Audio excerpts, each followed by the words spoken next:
encendiendo esa luz que nos hace recordar a las ancestras, a las que estamos hoy aquí también y a quienes van a seguir abriendo camino. Entonces les pido un aplauso para la doctora Ana Silvia Monzón, que nos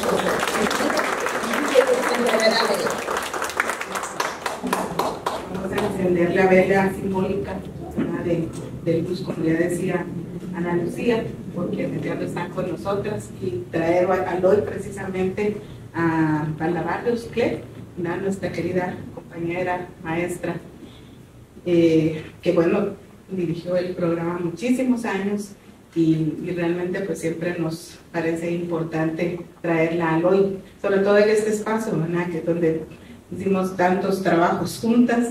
Entonces, bueno, por ella, por muchas otras también que son parte de la Academia Feminista o del movimiento de mujeres, por las que estamos hoy, que necesitamos mucha luz, mucho más que esta, porque estamos viviendo tiempos bastante difíciles, inciertos, bueno, intensos, de todo, como vamos a ver más adelante, y por las que vienen, ¿verdad? Por las niñas, las adolescentes, que son las que vienen, y que pues ojalá podamos transmitirles también alguna luz, alguna esperanza, y construir desde donde estemos para ellas. Entonces con esto vamos a pedirle a nuestras invitadas para el foro, a la señora María Scholl, quien es la defensora de la Defensoría de la Mujer Indígena. Muchísimas gracias por estar acá. ¿Qué pasa? Sonia Sontay. Sonia viene, bueno, ella viene de varios espacios, ya nos contará. Sonia es una luchadora desde hace ya varios años, muy activa en muchos espacios, y ahora también está en la Alianza de Mujeres y Mujeres Indígenas por el Acceso a la Justicia. Tenemos también ay, me perdió. No, a Linda ya la tengo brilladísima. La compañera Awesh, ya tengo que decir al revés. Awesh Mejía. Awesh viene de la plataforma de la ley DEM, de la Ley de Desarrollo Económico de las Mujeres, y es de la organización Ceiba. Muchísimas gracias por estar acá. Y a Linda Alay, que viene de la Unidad de Género de la Secretaría General de la Presidencia. Y les damos a cada una la bienvenida, un abrazo, qué gusto verlas, a quienes conocemos y a quienes nos estamos viendo por primera vez, pues ojalá nos sigan, ¿verdad?, en estas actividades. Vamos a iniciar entonces. Gracias, Ana Lucía.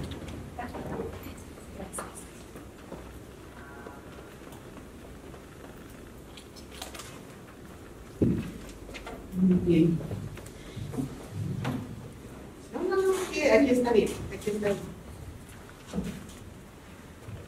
bien. Como les comentó Ana Lucía, el título de este espacio de hoy, de nuestra conversación, es la agenda de los derechos de las mujeres hoy. Y antes de irles dando la palabra a cada una, que van a tener entre 10 y 12 minutos para hacer su exposición, y luego pues vamos a abrir para conversar entre todas, solo quisiera traer al hoy que este año celebramos los 50 años de la primera Conferencia Internacional de las Mujeres, que como sabemos se realizó en México. Y pues recientemente, como me tocó hablar de eso, lo tengo muy fresco. Son 4 conferencias mundiales de la mujer, la última en 1995, es decir, son 30 años, ¿no? Otro aniversario importantísimo, porque es en 1995 y en el marco de la Plataforma de Acción Mundial de Beijing, como se le conoce, que se introduce la demanda para la creación de mecanismos institucionales para el avance de las mujeres. Antes de esto, las mujeres pues traían una agenda desde la primera conferencia mundial y desde la CEDAW en 1979, de la Convención para la Eliminación de todas las formas de discriminación contra las mujeres, y esta agenda pues colocó por primera vez a nivel mundial del mundo occidental, vamos a decir, ¿verdad? Pero ojalá en todos los países la demanda del derecho a la salud, a la educación, al empleo y a la participación política.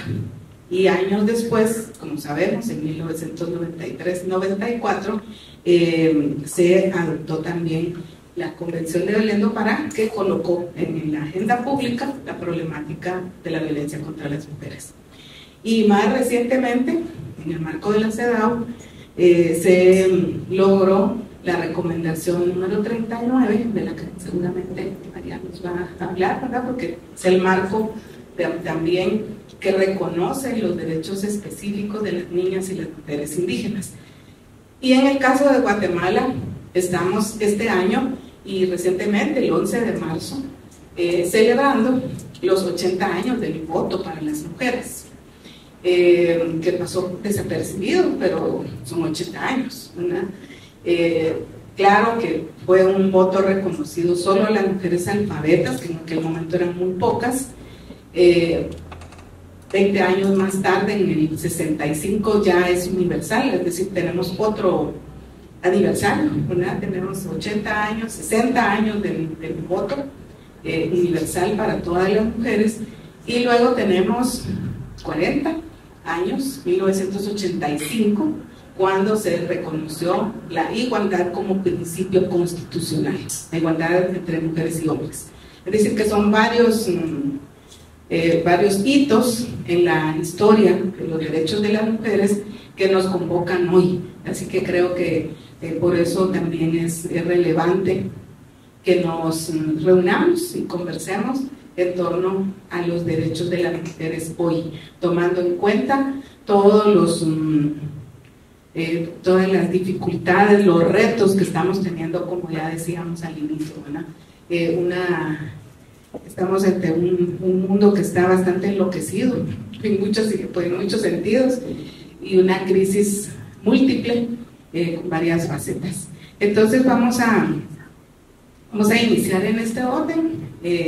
La señora defensora primero, después tenemos a Sonia, después a Awesh, perdón, Awesh. Awesh, ¿qué significa tu nombre? Siembra de maíz. Siembra de maíz, oh, qué belleza de significado. Awesh, espero que no se me olvide, escribir 100 veces para que no se me olvide.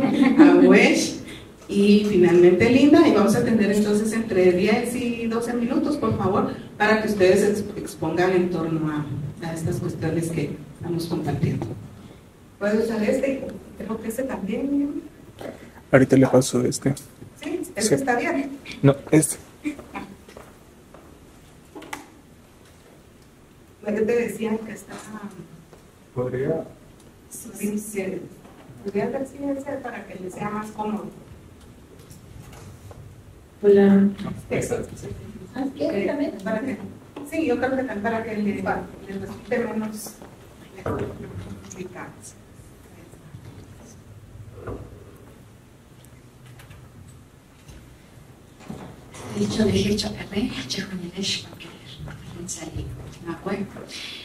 Saludos cordiales a todas quienes hoy se encuentran en esta mañana, en el cual pues nuestro calendario nos marca Nahuatl, creo que un día especial para también hablar justamente de la justicia, ¿verdad? Que tanta falta pues nos hace en este país, pero especialmente para las mujeres y para las mujeres indígenas.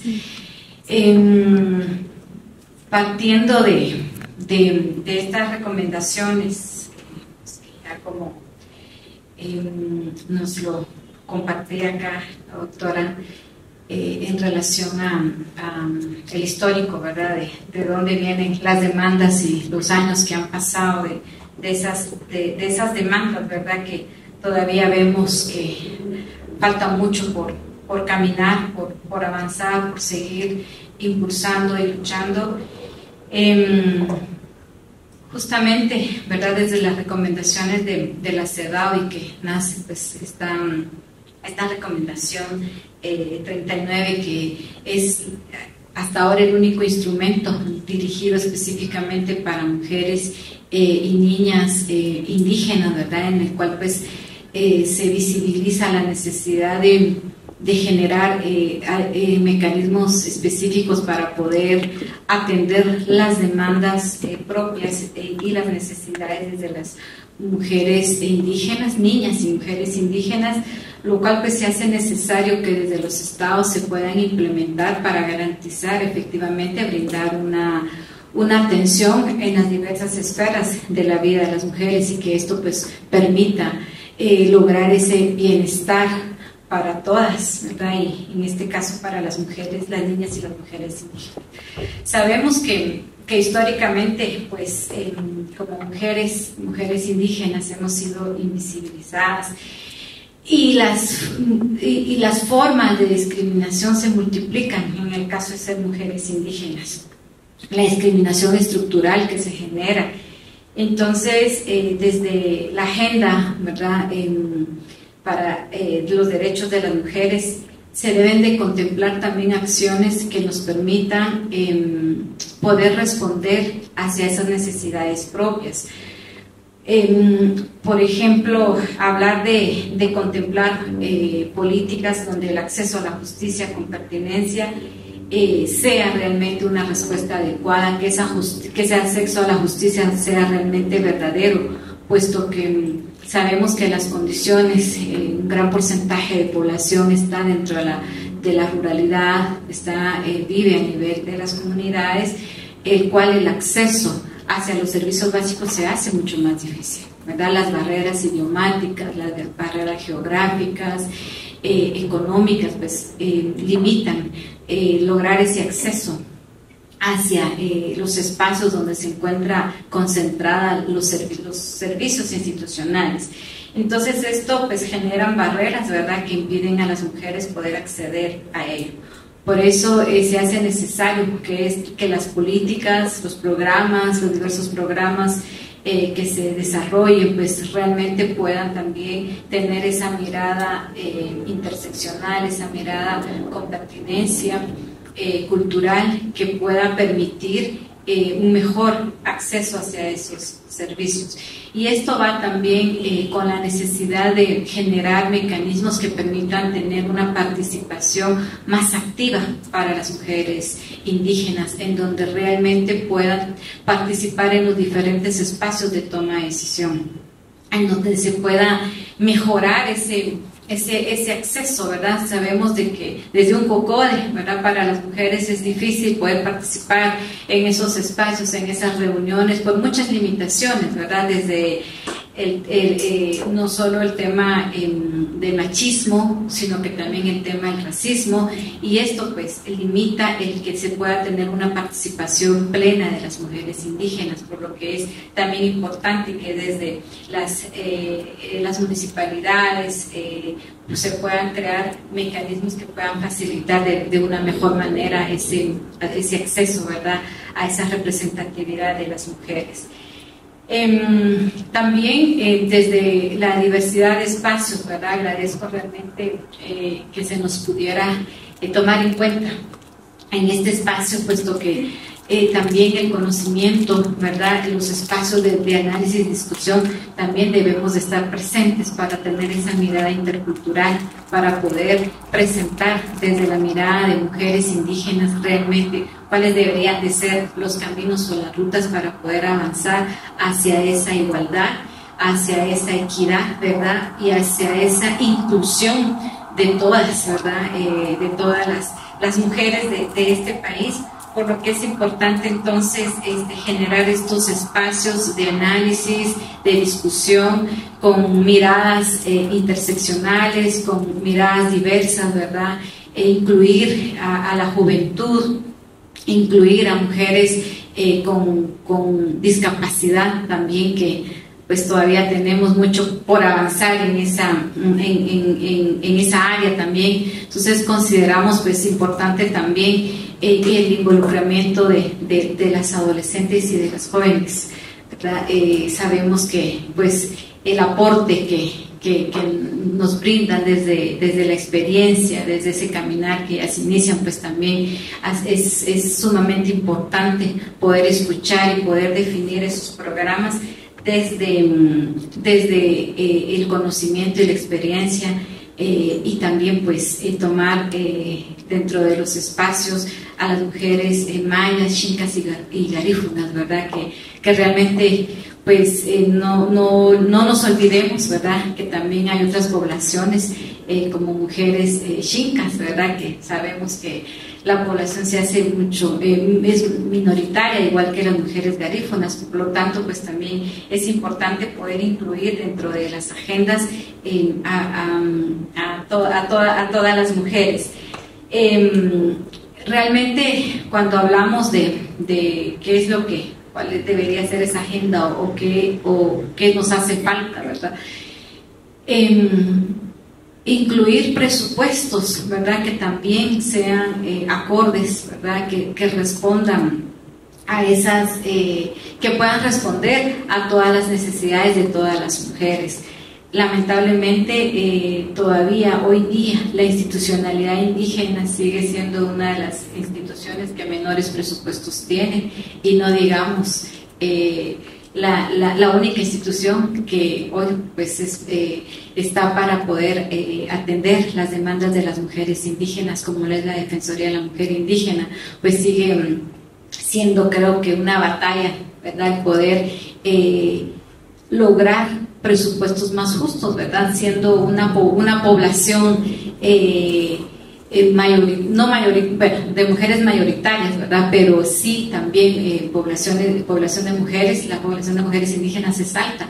Entonces, y una gran mayoría que está a nivel de los territorios, eso hace que también los presupuestos deberían de ser mucho más amplios, ¿verdad? Para poder llegar hacia esas comunidades en donde las demandas son sentidas, en donde las necesidades de salud, de educación son muy grandes. Sin embargo, el poder llegar se hace muchas veces muy difícil porque no tenemos los recursos necesarios para ello. Entonces, incluir presupuestos con pertinencia, incluir presupuestos que nos permitan definitivamente pues llegar hacia esos lugares, hacia esos territorios en donde hay una mayor necesidad por los índices de pobreza, por los índices de embarazos en adolescentes, los índices de desnutrición, ¿verdad? Y no digamos los altos índices de violencia, y que todavía pues falta identificar, porque creo que en muchos estudios los indicadores, ¿verdad? Cuando hablamos de violencia, a veces lo generalizamos, pero no hablamos de cuántas mujeres indígenas también están siendo víctimas, ¿verdad? Y de qué tipos de violencia, porque no solo es la violencia de género. En los territorios la defensa de la madre naturaleza es sumamente fuerte, ¿verdad? Y cuántas defensoras de derechos humanos hoy día no están con el temor de una captura, o están incluso en las cárceles, ¿verdad?, criminalizadas por la lucha que se tiene. Entonces hay muchos temas, ¿verdad?, que pues necesitamos poder poner sobre la mesa y discutir, ¿verdad?, hacia esas políticas que puedan responder verdaderamente hacia las necesidades de las mujeres indígenas. Creo que debemos de partir desde reconocer, ¿verdad?, esas diferencias y esas necesidades y esas violencias que enfrentamos como mujeres, ¿verdad?, las diversas opresiones desde el género, desde la etnia, desde la clase, el territorio, ¿verdad?, los elementos económicos que muchas veces impiden poder acceder a esos servicios. Es importante también el poder decidir, el respeto, ¿verdad?, hacia esa decisión de la autonomía de las mujeres, decidir sobre su propio cuerpo, sus propias formas de resolver también esos conflictos que muchas veces chocan, ¿verdad?, con otras formas de resolución. También poder generar mecanismos que eviten, ¿verdad?, la repetición de estas violencias, ¿verdad?, en donde existe esa exclusión, que realmente se pueda escuchar. También a veces cuando hablamos de justicia, por ejemplo, a veces las reparaciones, ¿verdad?, no son las que realmente buscan las mujeres indígenas. A veces incluso puede chocar, ¿verdad?, contra contra nuestros propios principios, ¿verdad? Y hemos tenido la experiencia de escuchar a hermanas que nos dicen, es que eso no era lo que yo quería, ¿verdad? Yo lo que quería era que en mi comunidad me pidiera perdón, ¿verdad? Entonces son elementos que a veces cuando no comprendemos esos principios, esas dinámicas de vida, pues muchas veces nos vienen a lastimar, ¿verdad? Por las formas en las que se puede resolver. Y bueno, creo que también es importante hablar también del tema de la sanación. Es muy importante poder crear espacios, ¿verdad?, en donde las mujeres podamos, aparte de sentirnos seguras, crear estos mecanismos de sanación, ¿verdad?, desde la colectividad también, ¿verdad?, desde ese pensamiento no individual sino colectivo, lo que afecta a una, no afecta solo a una mujer, sino que afecta en sí a la comunidad. Hay muchos elementos que se tienen que analizar y creo que lo importante es poderlos plantear, ¿no?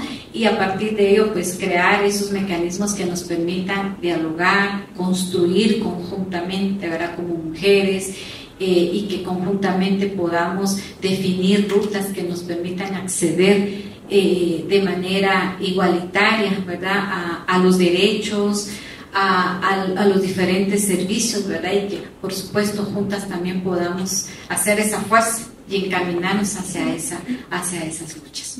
Gracias. Muchísimas gracias. Adelante, Sonia. Bueno, Spriki Wanogel, Utspetik por Honkir Kamik, Siblah Ketikot Nukush, Incoinwuk, y Siblah Maltiarche, la doctora Ana Silvia, Shiao Chapenik Chue. Buenos días a cada una de ustedes, pues agradecida por el espacio que tenemos hoy de compartir y pues bueno, con la doctora Ana Silvia que nos dio la invitación y agradecida a ustedes y sean bienvenidas el día de hoy. Pues yo quisiera partir yo quisiera partir mencionando que la agenda de los derechos de las mujeres, ya lo mencionaba la doctora Ana Silvia al inicio, no es de ahora, ¿verdad? Son muchos años de lucha para que se garanticen nuestros derechos como mujeres y como mujeres indígenas. Yo voy a especificar mujeres y mujeres indígenas porque ahí sí que hay derechos específicos de nosotras las mujeres indígenas como parte también de una colectividad, ¿verdad? Pues entonces mencionar que, como lo decía ella al inicio, pues son años de lucha y en el caso propiamente yo quisiera retomar en el caso de los acuerdos de paz. O sea, en los acuerdos de paz están establecidos 28 compromisos específicamente referidos a temas de mujeres y mujeres indígenas. Los 28 compromisos que tienen que ver con protección a las familias encabezadas por mujeres, eliminar cualquier forma de discriminación contra las mujeres, promover el cumplimiento de la CEDAW, que es la Convención para la Eliminación de todas las formas de discriminación contra la mujer. También todo el tema de educación, cómo garantizar mayor acceso a la educación para mujeres, mujeres indígenas, crear las condiciones, el tema de vivienda, también el tema de la organización y participación política en los diferentes espacios de toma de decisión, el tema de la salud, el trabajo, cómo garantizar una salud, primero el acceso a la salud y en el caso de las mujeres indígenas, cómo garantizar una salud con identidad cultural, le digo yo, porque en realidad todos los sistemas debieran responder específicamente a las diferentes identidades, ¿verdad?, que habemos en el país. Entonces, ¿cómo garantizar esa salud con, digamos, con identidad? El tema de educación también, el trabajo, ¿verdad? Y digamos, estos son temas que están desde los acuerdos de paz. Y yo quisiera, o sea, yo sé que la lucha ha sido antes de ese tiempo, pero yo quería traer digamos, el día de hoy los compromisos que están establecidos, porque ya el otro año vamos a cumplir, ¿qué? 30 años, ¿verdad?, de los acuerdos de paz. Y creo que es importante hacer un balance, qué tanto de todo lo que está ahí contemplado, porque fue una lucha de las mujeres, los compromisos que están ahí, ¿Qué tanto se ha cumplido de esos compromisos? ¿Cuánto el Estado ha respondido a las mujeres y mujeres indígenas? También desde los acuerdos de paz está el tema de cómo impulsar leyes en materia de los derechos de las mujeres. También hay que hacer un balance o una evaluación de qué leyes se están impulsando en el Congreso, cuáles han pasado, qué ha pasado con la legislación específicamente en temas de derechos de mujeres y mujeres indígenas. También pues impulsar campañas, información sobre los derechos de las mujeres, también está desde los acuerdos de paz. Y algo muy importante que también a partir de los acuerdos de paz pues nace, ¿verdad? O se, digamos, también ha sido una lucha desde los acuerdos que se cree la Defensoría de la Mujer Indígena, que es la que representa hoy la licenciada Scholl, también, y la otra y las demás institucionalidades, ¿verdad? Como FODIWA, FODISRA, que son producto de los acuerdos de paz, y que ahora actualmente pues, en este gobierno se están restituyendo sus derechos, se está tratando de fortalecer esa institucionalidad, pero es una institucionalidad producto de los acuerdos de paz que había estado totalmente debilitada y ha estado debilitada en los últimos años, por lo tanto no ha respondido a los derechos de las mujeres indígenas ni a las mujeres en general. En el caso de la CEPREM, justo ahora estamos en ese proceso también del proceso de selección de nueva secretaria de la Secretaría Presidencial de la Mujer. Entonces son espacios que es necesario fortalecerlas para que realmente respondan a las necesidades y demandas de las mujeres. Eso entonces, pues si vemos entonces estas demandas, ¿qué tanto hemos avanzado? De repente hemos avanzado un poco, pero hay mucho todavía por hacer, como lo decía la licenciada Scholl, pues todavía, ¿verdad? Los sistemas de salud, de justicia, de educación no responde específicamente no responde a todas las necesidades. ¿Cuánto ahora se invierte, verdad, en una niña, en una mujer, y no digamos en una niña, mujer indígena? O sea, la inversión es nada, ¿verdad? Es nula. Y entonces falta, como lo decía ella, mayor inversión para las mujeres y niñas indígenas y mujeres en general. Falta mayor inversión. Si queremos lograr esa igualdad de género, o la garantía de los derechos, o digamos un desarrollo integral, pues hace falta mayor inversión. También algo que quisiera traer, digamos, el día de hoy, que desde los acuerdos de paz está el impulsar leyes, en dar a conocer también las leyes que hay. Creo que leyes en materia de derechos de las mujeres, bueno, leyes nacionales y también algunas internacionales tenemos, sin embargo no se ha dado cumplimiento a esas leyes. Por ejemplo, en el caso de Guatemala también tenemos la Política Nacional para el Desarrollo Integral de las Mujeres, que es el PNPDIM, que ahí establecen muchas, digamos, temas de salud, de educación, de vivienda, tierra, territorio, derechos específicos de las mujeres indígenas, que es una política que se debería implementar en coordinación con las diferentes instituciones del Estado, y hasta el momento pues hay una deuda ahí. O sea, esa política está, ahora creo que está en proceso de actualización, pero, o sea, ahí estaba, digamos, todo lo que había que hacer en materia de derechos de mujeres, pero no se ha cumplido esa política. O sea, creo que ahora en la evaluación salió, pero ¿qué tanto se ha cumplido de esa política? Y en materia de derechos de las mujeres indígenas también está la agenda articulada de mujeres mayas, garífunas y xincas, que también es un instrumento bastante importante, porque ahí establece los lineamientos estratégicos de todo lo que las diferentes instituciones del Estado deberían de adoptar para garantizar esos derechos específicos de las mujeres indígenas. Y entonces, y son instrumentos que creo que, así como los acuerdos de paz, tristemente algunos dicen son recuerdos de paz, pero yo creo que no, yo creo que siguen siendo una plataforma para garantizar nuestros derechos como mujeres y mujeres indígenas, y en este caso de los otros instrumentos que les estoy mencionando, que también, ¿verdad?, son instrumentos que deben, digamos, adoptarlo las diferentes instituciones del Estado para responder realmente a garantizar nuestros derechos como mujeres y mujeres indígenas. Y justamente también se hablaba de la recomendación 39 de la CEDAW, que es esta, que también, si bien estaba la CEDAW, no había algo específico que refiriera a los derechos de las mujeres y niñas indígenas. Y aquí este instrumento yo les animo, ¿verdad?, a que lo podamos conocer, buscar. Eso está en las diferentes plataformas y redes, porque aquí establece, digamos, todo lo que tiene que ver con derechos de mujeres, o todo lo que los estados deben de garantizar y que las mujeres y mujeres indígenas debemos exigir a los estados que deben garantizar,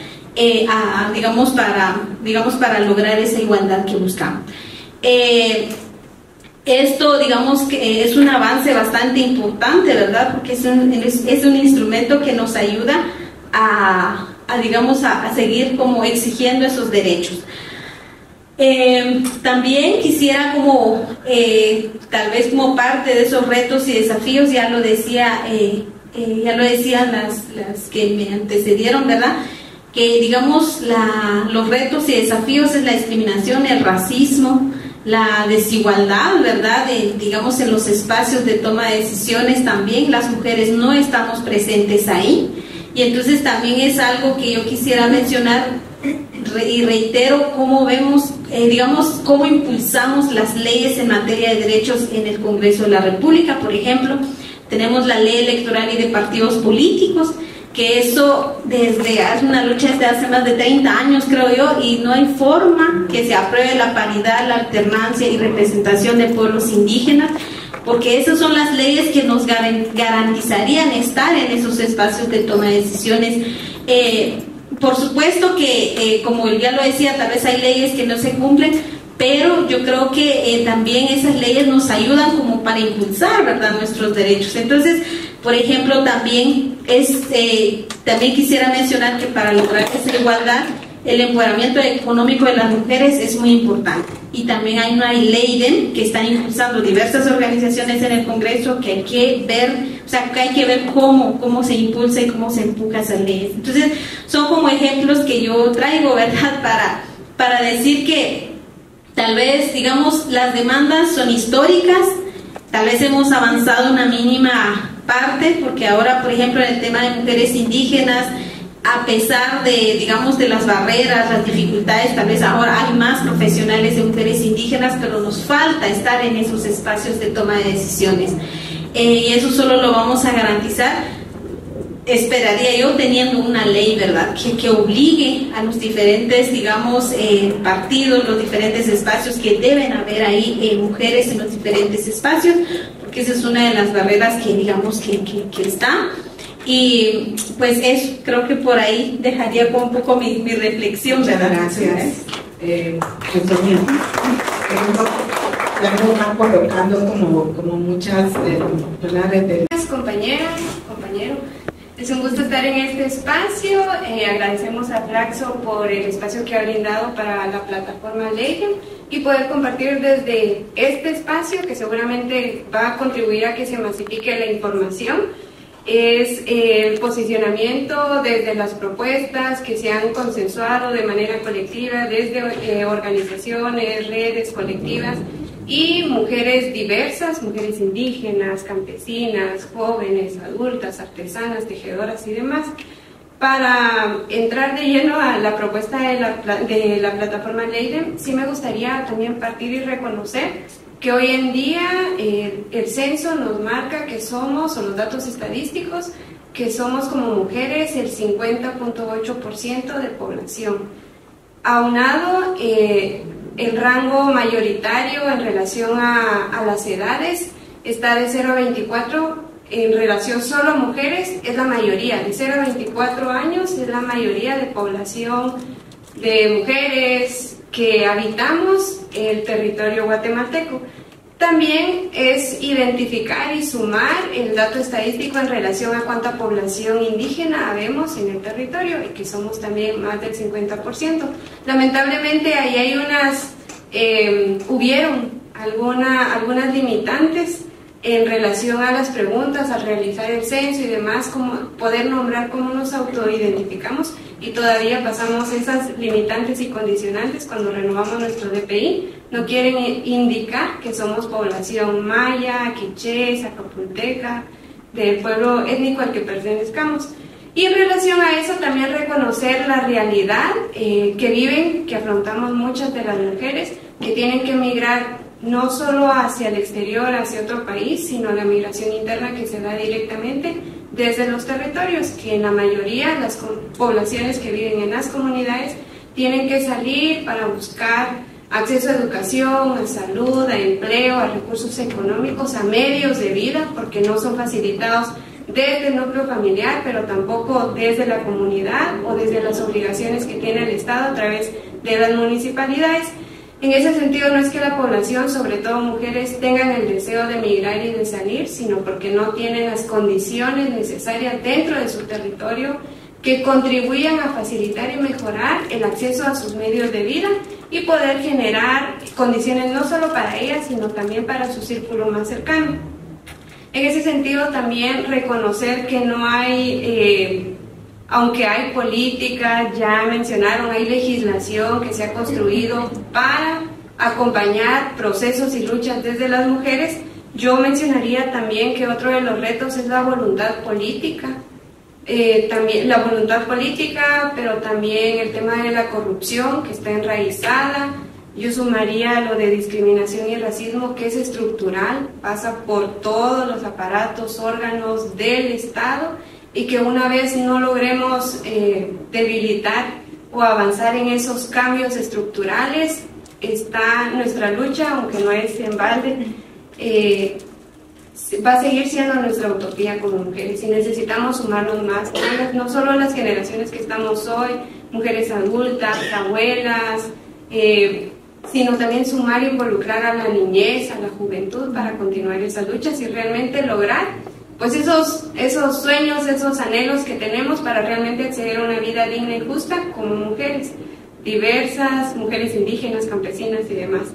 En ese sentido, también mencionar que otro de los retos se podría identificar como que esta agenda que ya se hizo mención, la agenda de nuestros derechos como mujeres, no sea solo una agenda, que los partidos políticos cuando asumen las diferentes representaciones no tengan que, la agenda no se tenga que adecuar a los partidos políticos, sino más bien cómo los partidos políticos desde esas diferentes instancias que asumen, que representan, que dirigen, realmente adapten esa agenda que ya está establecida y se pueda avanzar, y no solo tengamos programas, políticas, acuerdos que están solo escritas, engavetadas, pero cuando vemos vamos a los ministerios, no hay datos de a cuántas mujeres están beneficiando, cuántas mujeres están accediendo a esos programas que hay, a los procesos de formación de recursos, de tecnologías y demás, porque no hay, y aunque a veces se dice que son programas de mujeres, cuando ya se va al registro hay hombres también, hay jóvenes, hay niños, no es exclusivamente para población, para mujeres directamente. Y en ese sentido es que se construye la Ley DEM, que es la Ley de Desarrollo Económico de las Mujeres 54-52.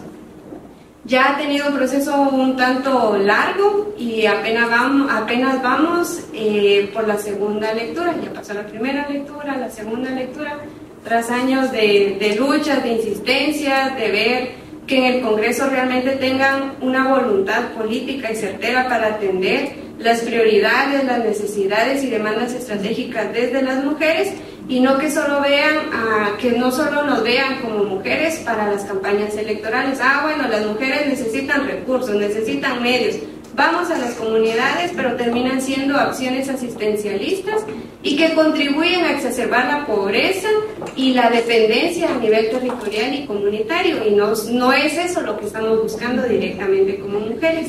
En este sentido, la iniciativa de ley pues va en su segunda lectura, estamos haciendo trabajo de incidencia, de gestión para que pueda avanzar. Es un proyecto de ley que va desde las necesidades sentidas de la población comunitaria, de base, de áreas rurales, urbanas, porque también hay que reconocer que la pobreza no se encuentra solo en las comunidades, no son solo esos los sectores empobrecidos, sino también en las periferias de las ciudades. Se encuentra población que ha tenido que emigrar desde territorios indígenas y rurales para buscar mejores condiciones de vida, y en su mayoría son mujeres que buscan medios para poder garantizar y satisfacer el acceso a la educación, pero también el acceso a salud, no solo de ellas, sino también de su núcleo familiar, porque sigue persistiendo el machismo dentro de las comunidades, dentro de las estructuras, incluso organizativas, indígenas, comunitarias, pero también en los núcleos familiares, donde a las niñas únicamente se les garantiza que puedan aprender a leer y escribir, o por lo menos su nombre y su edad, y la visión más cercana que hay es el matrimonio para las niñas que están en esos entornos rurales y comunitarios.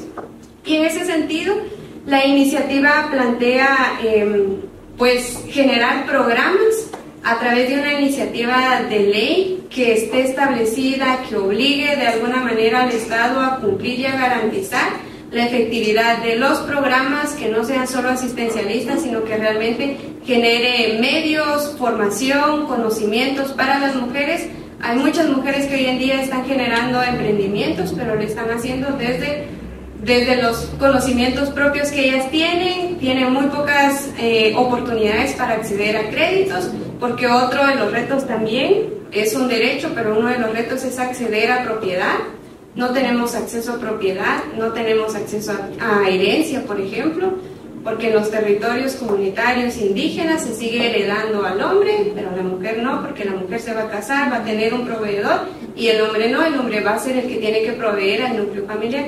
Desde esa mirada también entonces se plantea, dentro de los programas o la esencia de la iniciativa, que realmente se generen las condiciones para que las mujeres accedan a conocimientos, a herramientas, a tecnologías, a recursos económicos, desde créditos, también puedan empezar a trabajar y hacer incidencia para el acceso a tierra, porque también hay programas hoy en día que dicen, bueno, estamos contribuyendo a la producción de los alimentos, por ejemplo, el trabajo que realizan mujeres campesinas y productoras de alimentos, y les dan asadones, les dan bombas, les dan semillas, pero cuando vamos a esos núcleos familiares o a hablar con esas mujeres, no tienen acceso a tierra, y a lo que acceden a tierra es podríamos decir que al patio y al traspatio que tienen en su hogar, si es que tienen patio y traspatio, si no es que solo tienen acceso a macetas. Entonces, ¿de qué medidas reales estamos hablando cuando se impulsan estos programas de pronto planteados muy lejanos a las realidades que viven muchas mujeres en territorios rurales e indígenas? Entonces es necesario que realmente se garanticen programas y medios que nos permitan acceder a tierra para la producción, y que eso también nos permita fortalecer nuestros medios de vida. En ese sentido hay 6 programas, estos 6 programas están directamente vinculados a los ministerios, porque lo que no queremos es lo que muchas veces dicen, ay, las mujeres quieren hacer todo por su cuenta, por su lado, y no quieren vincular. Estamos hablando también de un territorio y de un estado donde necesitamos vincular los esfuerzos, las demandas y las luchas de toda la población. Ya lo mencionaron, no podemos avanzar solo desde mujeres mestizas, mujeres indígenas, xincas y garífunas, sino necesitamos esa complementariedad para realmente avanzar en las metas y luchas que tenemos de manera colectiva. Y en ese sentido está principalmente que los programas se puedan vincular al Ministerio de Economía y al Ministerio de Agricultura como 2 ministerios principales que trabajan desde sus diferentes extensiones y viceministerios directamente para fortalecer la economía de las mujeres, en teoría, porque en la práctica pues hay muchas condicionantes aún. Y asimismo que se pueda garantizar a través de estos 6 programas, a través del vínculo de estos 2 ministerios, pero también en alianzas y coordinación con la CEPREM, con la DEMI, con institucionalidad estatal que está dirigida directamente a atender las necesidades y demandas desde las mujeres. Esperamos que esta iniciativa sí pueda avanzar. Sabemos que las iniciativas también ya lo mencionaron, que están vinculadas a atender demandas de pueblos indígenas, de mujeres, de población diversa. Son iniciativas de ley y demandas que no son afines a los intereses políticos, machistas, misóginos, patriarcales, coloniales, lamentablemente de quienes dirigen gran parte del Estado. Y pues esperamos que realmente sí pueda avanzar, sí pueda pasar nuestra iniciativa. Las invitamos de igual manera a que puedan conocerla, se hacen diferentes espacios para conocerla, discutirla y avanzar en relación a la incidencia, y que más compañeras puedan sumarse al hablar de esta iniciativa también se cuestiona, solo quieren beneficiar a las mujeres, realmente no.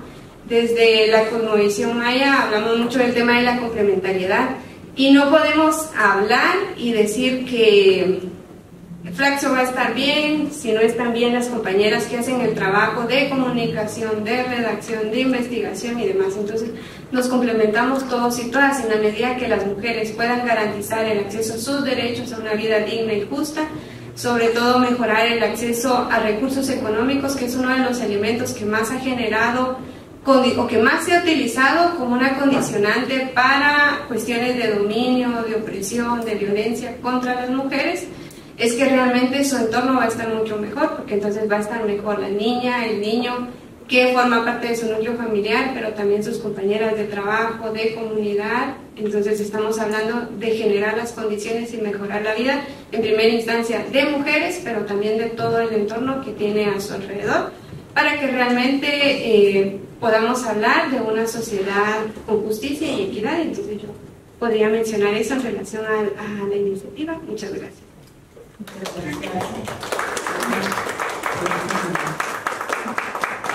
Bueno, vamos aterrizando, ¿verdad?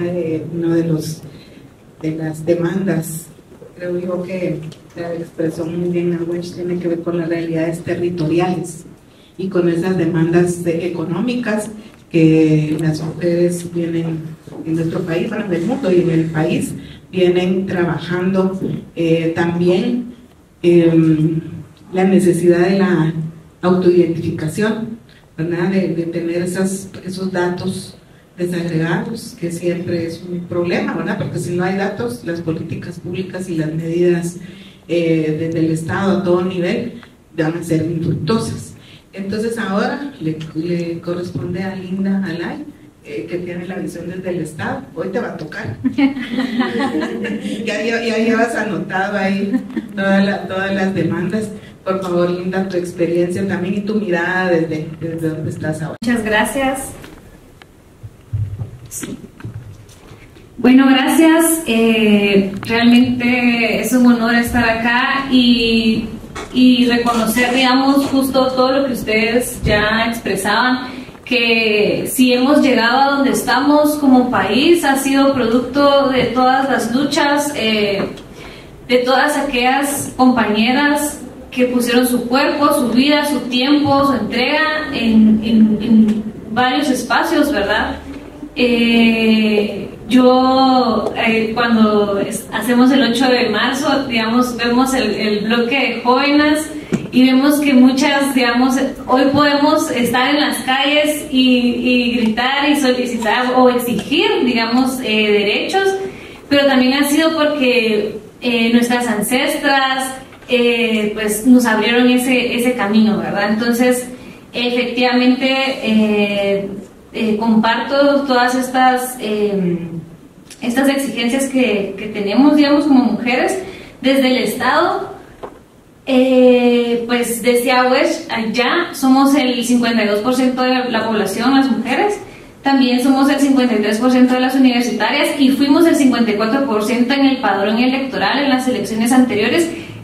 Pese a eso, en el Congreso de la República únicamente hay 32 diputados, ¿verdad? Eso es el 20% de 160 escaños. Y se disminuyó la representación de las mujeres indígenas. En la anterior legislatura eran 3, hoy únicamente hay una mujer indígena. En otros espacios, digamos, como los gobiernos locales, las municipalidades, pese a que participaron 257 mujeres, sí participamos las mujeres en los espacios, únicamente 12 son alcaldesas de 340 municipios, ¿verdad? Eso en torno a la representación del Congreso y en las municipalidades. Ahora, también, digamos, decir que está en un estudio que habla de la brecha de género del Fondo Económico Mundial, y solo en el 2023 Guatemala estaba en el puesto 117 de 160 países, ¿verdad?, en brecha de género. El año pasado, en el 2024, disminuimos 24 puestos. Ahora estamos en el puesto 93. Entonces, digamos, ¿qué pasó para que lográramos un poco disminuir esa brecha? Pues al final el gobierno del presidente Bernardo Arévalo trae una agenda, ¿verdad?, de representación de digamos, más mujeres en los espacios de toma de decisión. Este gobierno es el primer gobierno con más representación en el gabinete. Nunca habíamos tenido un gobierno así, donde se inició con 7, ¿verdad?, en los ministerios, 7 mujeres, 7 hombres. Actualmente es 6-8, ¿verdad? Y digamos, estos espacios sí dicen mucho, y sí hablan de la voluntad política, donde en todas las carteras en anteriores gobiernos eran hombres, ¿verdad? Y eso hay que decirlo. Y ahora se está haciendo esfuerzos para que no solo en los ministerios, en los viceministerios, en las secretarías, en las subsecretarías y en los demás espacios de toma de decisión estemos mujeres. ¿Qué otro espacio podríamos mencionar? Las gobernaciones departamentales. De las 22 gobernaciones departamentales, 10 son mujeres actualmente, ¿verdad? Entonces, decir, digamos, que esas son algunas de las cosas que se están avanzando actualmente. Pero las demandas son muchas, ya decíamos. Por supuesto que somos un país misógino, homofóbico, que ha sido golpeado por el racismo, la discriminación, y justamente acá se hablaba de la política nacional de promoción y desarrollo integral de las mujeres. La PNPDIM fue creada, digamos, desde la institucionalidad de las mujeres, ¿verdad? Inicia desde la UNAM en 1990, y conforme iban pasando la creación de CEPREM en el 2000, justo por los acuerdos de paz, la DEMI, y las unidades de género apenas en el Estado. Las unidades de género están desde el 2003, ¿verdad?, en el acuerdo gubernativo 60 en 2013, y pues decirlo, fue la vicepresidenta Roxana Valdetti quien firmó ese acuerdo cuando no estaba el presidente Otto Pérez. Entonces, es muy reciente la institucionalidad de las mujeres en el Estado, y yo traigo aquí, quería compartir con ustedes este estudio que se llama Estudio de Balance de Implementación de la PNPDIM. Este estudio me parece muy valioso, justo para reconocer, digamos, todo lo que ya se compartía en la mesa, realmente de lo que se habló en el 2008, digamos, la creación de una política que iba a durar 15 años, 2008-2023, de los 12 ejes que se incorporaron en la política, de las más de 250 acciones que iban a estar en programas en el presupuesto, ¿qué se avanzó? Y es muy fuerte, digamos, el resultado, porque justamente este estudio que ustedes pueden encontrar en internet, se llama Estudio de Balance e Implementación, indica que únicamente el 41% de las acciones aquí establecidas del 2008 al 2023 se cumplió. O sea, de todo lo que se estableció, solo el 41% cumplimos como Estado, ¿verdad? Entonces, sí, es una deuda y hay que reconocerlo, y una deuda que no solo implica, no se cumplió ya, no, implica ciclos de pobreza, implica que muchas de las niñas, las adolescentes, las mujeres, pues estén en espacios de violencia, no estén en espacios de representación, no se les haya garantizado derechos, ¿verdad? Entonces, digamos, ahorita, ¿cuál es nuestro camino? ¿Cuál es el futuro que nos espera, incluso de cara, digamos, a la oportunidad que tenemos? Que este estudio, la política, justamente decían, el año pasado estuvo en evaluación, y ojo, este año se va a hacer la actualización.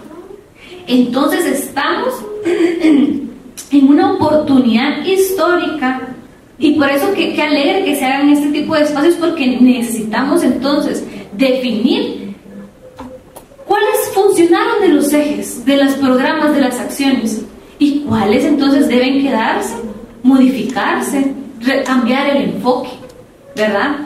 Esa es la oportunidad que tenemos ahora como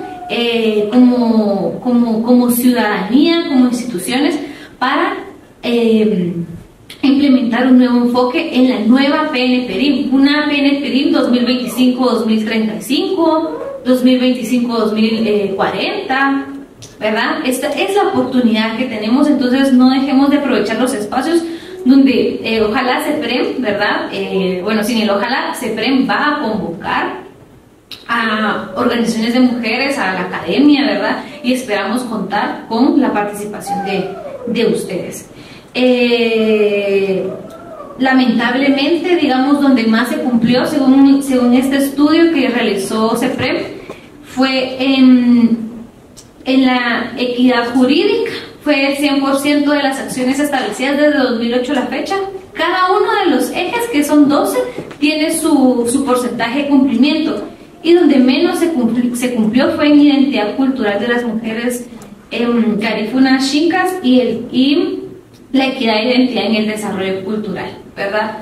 Hay que decirlo, hay que decirlo, y ustedes pueden ver los datos. ¿Qué otra problemática tenemos que ver de cara a digamos, cómo se está modificando actualmente la regresión de nuestros derechos, ¿verdad? Porque estamos en un embate mundial de la regresión del fascismo al neofascismo, lo que pasa en la región. En Argentina se radicó el Ministerio de la Mujer, ¿verdad? Todos estos avances que habían tenido, digamos, están en pausa. Si volteamos a ver a nuestros vecinos en El Salvador, digamos, también tienen una postura, digamos, también antiderechos. Y creo que hay que mencionar que se está utilizando el género como un tema para generar divisiones, ¿verdad? Y no se está reconociendo que cuando las mujeres gana todo el país, gana el mundo, ¿verdad? Pero sí hay una narrativa que se está incorporando de grupos antiderechos, personas que están intentando regresar, digamos, al poder, y que tienen políticas bastante dañinas, ¿verdad? Bastante discriminatorias.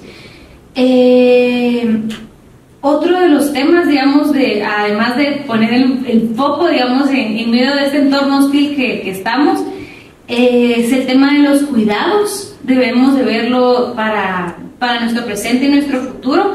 Lamentablemente las mujeres en Guatemala empiezan a cuidar a los 4 años a otras personas, ¿verdad? Y esto lo dice la Encuesta Nacional de Empleo e Ingresos del INE.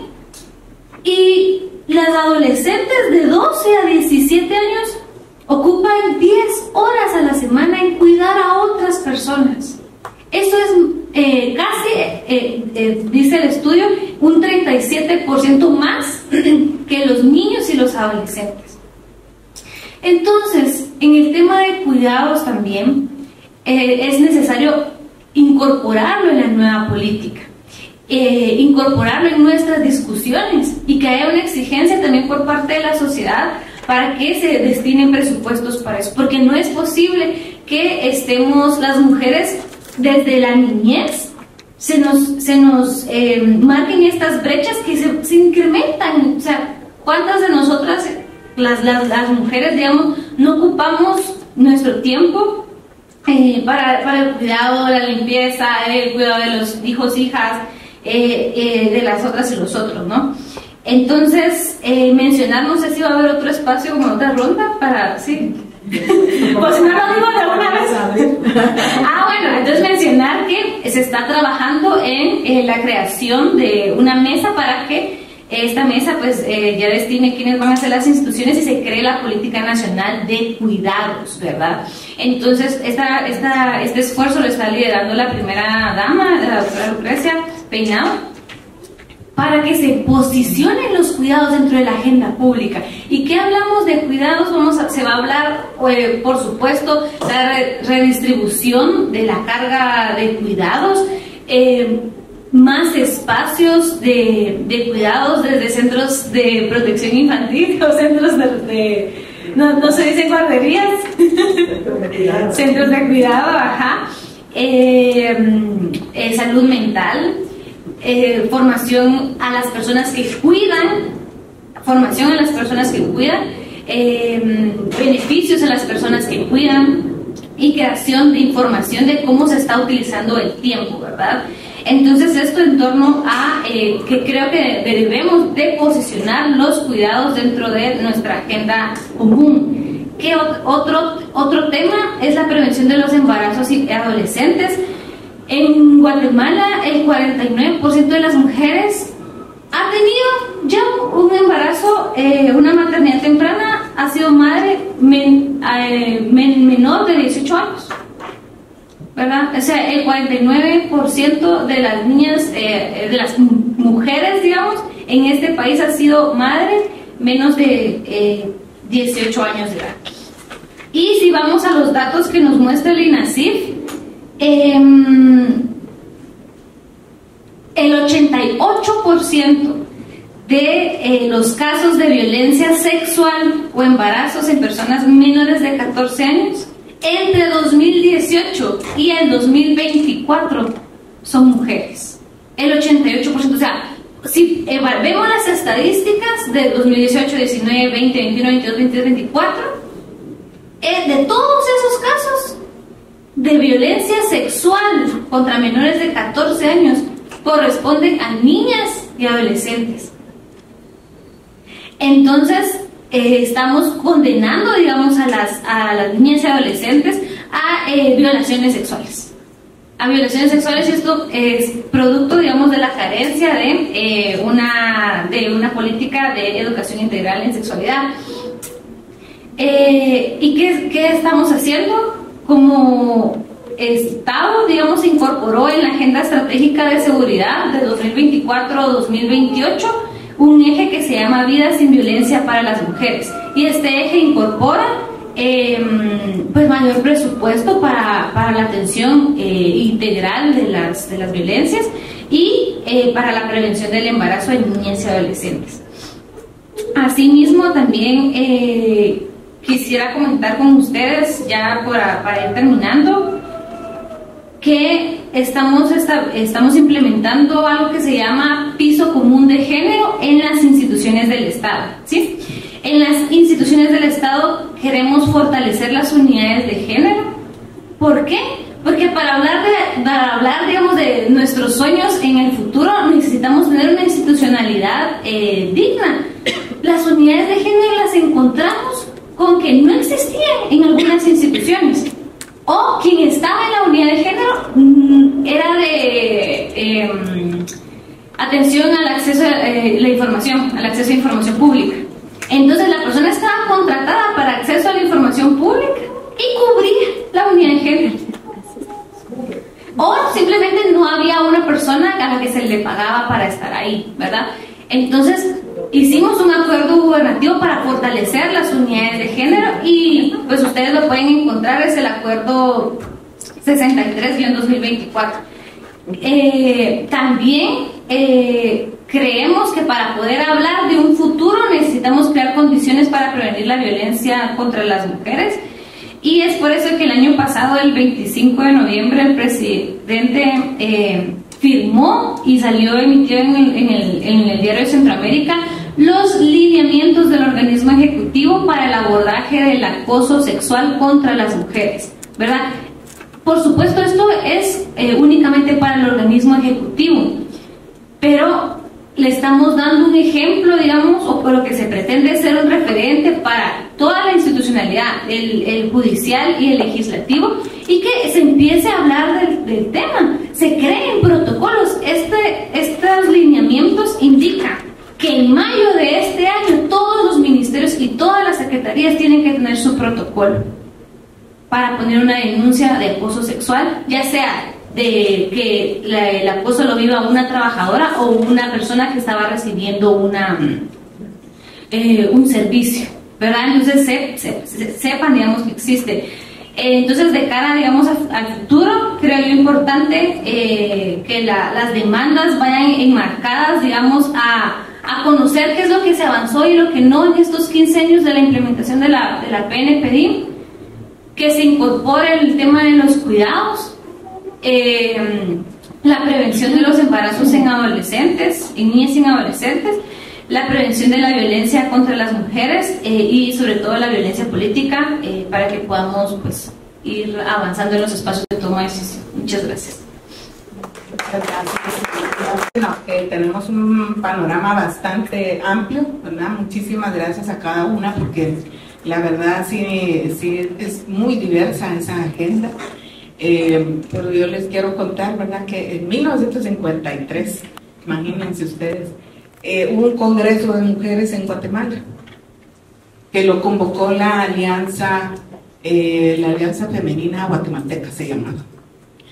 Y cuando uno lee el pronunciamiento final, ve que son muchísimas de las mismas demandas, ¿verdad?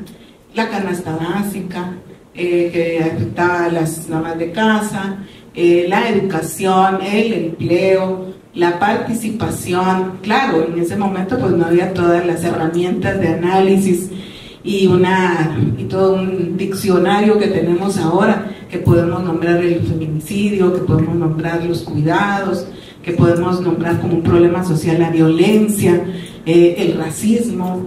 Esas palabras todavía no estaban acuñadas, ¿verdad? No estaban creadas, pero para contarles, ¿verdad?, que son demandas históricas, como hemos dicho, y que se van sumando otras, como nos han mostrado hoy. Vamos a, bueno, primero un aplauso para todas, por favor.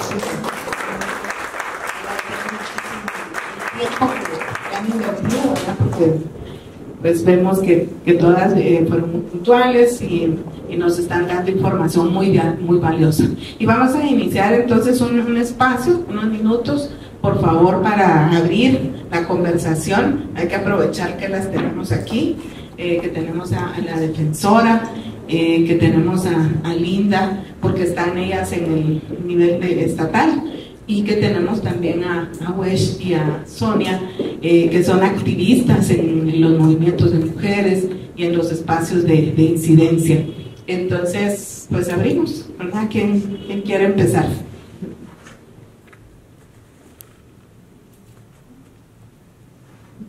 Sí, por favor. Buenos días. Ya tarde porque andaba perdida. Para no perder la costumbre de haber caminado el martes, entonces dije a practicar otra vez, tal vez para el viernes. Disculpe. Cuando entré, escuché de una iniciativa de ley para varias cosas, pero la pregunta es, ¿ya ingresaron esa iniciativa de ley? Y otra pregunta, con las niñas adolescentes violadas, ¿será que no se están ayudando porque las niñas para empezar, a veces en la casa, ¿verdad?, se le dice a la mamá, le dicen a la mamá, y la mamá no hace caso, o si no, cubren al violador? Y los embarazos es mucho, niñas de 10 años, 14 años, ¿qué se puede hacer ahí? ¿Cómo podemos ayudar a las niñas?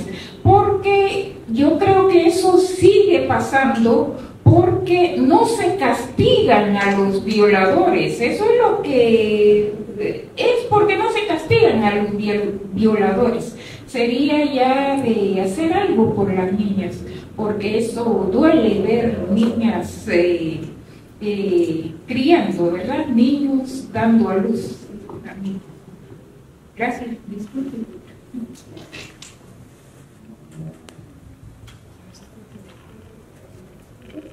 Vamos varias. Por favor, si alguien más quisiera comentar o preguntar.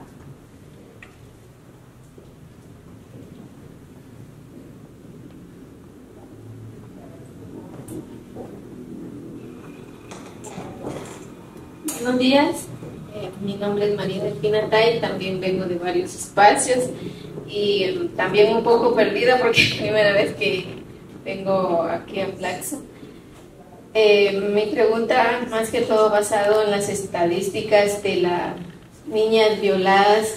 Sí, me gustaría saber si dentro de esas denuncias, esa estadística también existen datos de niñas y mujeres con discapacidad que han sufrido violaciones, porque se dan, tenemos conocimientos porque trabajamos con el colectivo Vida Independiente esos temas sobre la erradicación de violencia, y algunos casos nos han llegado porque sí, la organización apoya algunos casos, pero no sé si ustedes dentro de su base de datos tienen algo de información. Y lo otro, hacerles un comentario que yo vine de una reunión del instituto donde estudia mi hija, porque hay una maestra que me ha estado así como que imponiéndole ciertas cosas a los jóvenes. Yo tampoco me violento los reglamentos porque firmé un reglamento, pero han surgido algunas cosas, por ejemplo, el ponerles a los alumnos que estudien la Biblia, es un establecimiento público, y además la manera en que se dirigió a mi hija sí me molestó un poco, y cabalmente ayer me llamó el director porque yo me fui a altas instancias con mi denuncia. Y conversamos bastante, incluso de eso el director me dice: mire, si usted tiene conocimiento, ya que le platiqué un montón de cosas, y me dijo: me gustaría que me viniera a tocar un tema de estos de los que usted me está hablando, porque hay cosas que desconocemos y sería bueno tocarlo en ese establecimiento. Tal vez una recomendación para las representantes del Estado.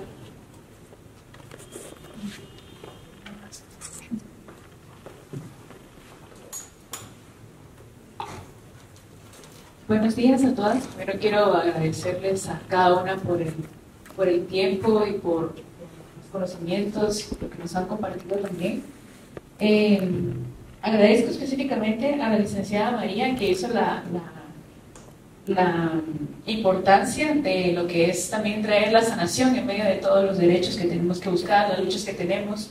Pero quiero hacer énfasis específicamente en la sanación, porque nos han enseñado en algún momento de que la salud mental depende de nosotras, pero la sanación también es política. Entonces también como me gustaría saber si ustedes saben si hay alguna iniciativa o hay espacios de sanación donde puedan acceder las mujeres para poder tratar diferentes traumas, ya sean sexuales, ya sean generacionales también. Entonces creo que también es muy importante pensar en esto, en cómo la sanación también puede ayudarnos a mantenernos en la lucha, porque las mujeres que acompañan también necesitamos ser acompañadas en algún momento, únicamente.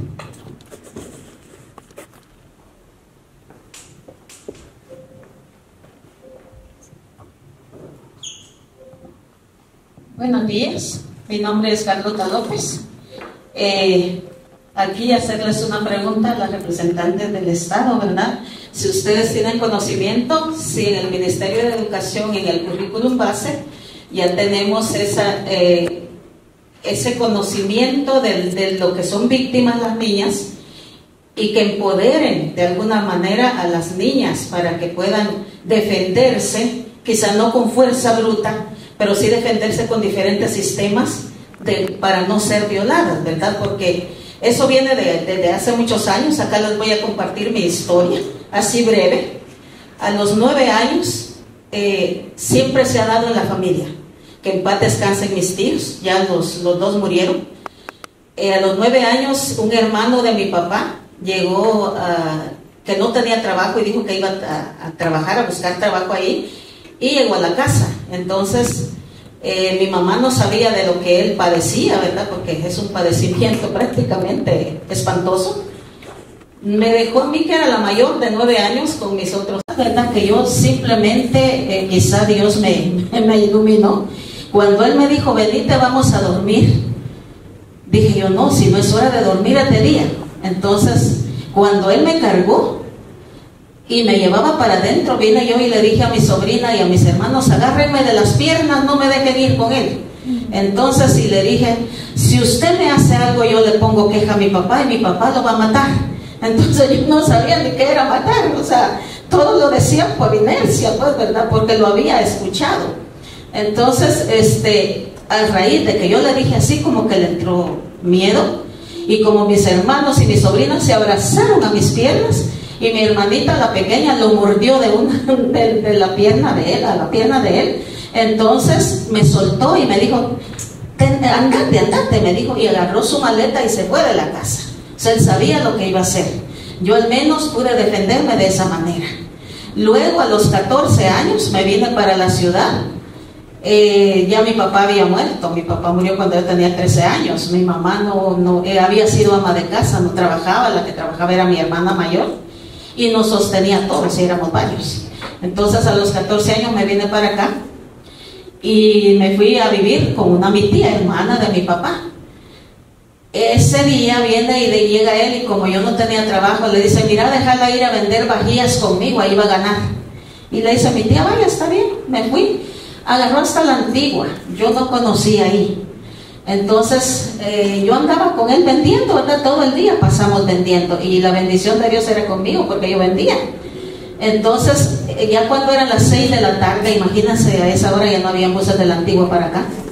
Entonces viene y me dijo, mira, no nos vamos a poder ir porque no hay buses. Y se fue para una casa donde no había nada, o sea, todo, una casita chiquita donde habían solo 2 camas. Yo creo que él ya tenía todo planeado, que en paz descanse, hace como unos 4 meses que murió. Viene y me llevó a esa casa, pero yo confiaba que era hermana de mi papá y que era mi tía. Pues yo llegué, ¿verdad? Y todo aquello desolado, y no se miraba nada alrededor, no había nada. Entonces, cuando yo me dormí, andaba muerta de cansancio de tanto caminar. Cuando yo de repente sentí, me estaba sobando las piernas, me senté, yo asombrada, y le digo yo, ¿qué está haciendo? No, nada que no te vayan a hacer después, así. Entonces vine yo y dije, Padre Santo, aquí nadie me va a escuchar si yo grito. Entonces dije yo, no, pues aquí me tengo que hacer la loca. Entonces vine yo y me hice la loca. Le dije, no me siga tocando porque mi papá está atrás de usted con un hacha en la mano y lo va a matar. Y empiezo yo a correr alrededor de la cama y él detrás de mí. Y yo repitiéndole lo mismo, que mi papá lo iba a matar y que ahí estaba. Se lo dije tanto que lo convencí que me había enloquecido. Entonces me dijo, ¡ala! Se rascó la cabeza y dice, se enloqueció esta patoja, ¿y ahora qué voy a hacer? Y yo toda la noche pasé corriendo alrededor de la cama y él detrás de mí tratando de calmarme. Y yo repitiendo lo mismo, que mi papá lo iba a matar con un hacha.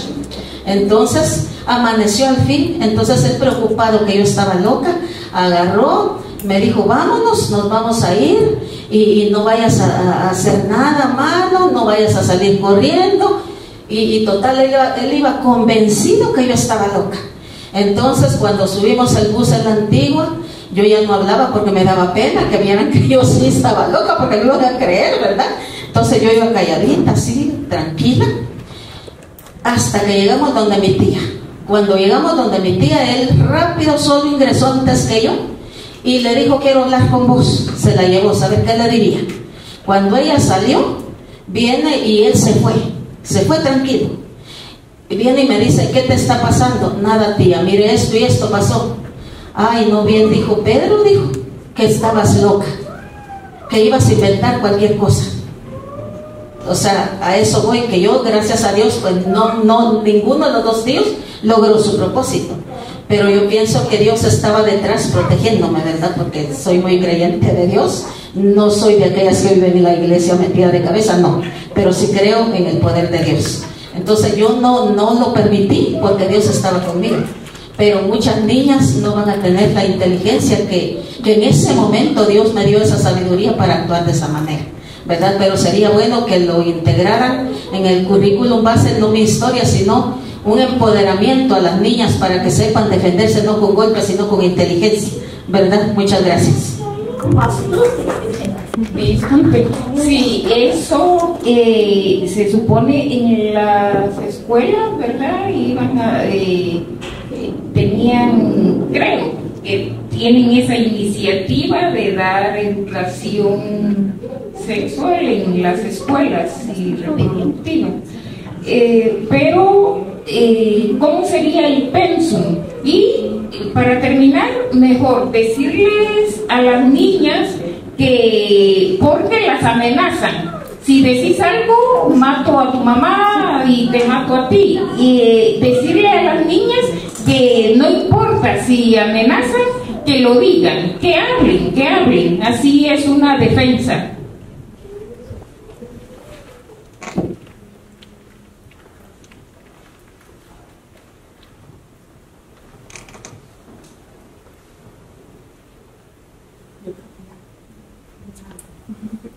Gracias, Emilio. Bien, pues yo creo que vamos entonces ahora a tener una ronda para a las diversas preguntas y comentarios que se han recibido, y les agradecemos muchísimo, Dona, que tengan esta confianza también de compartir estas situaciones a las que las niñas y adolescentes siguen enfrentándose, ¿verdad?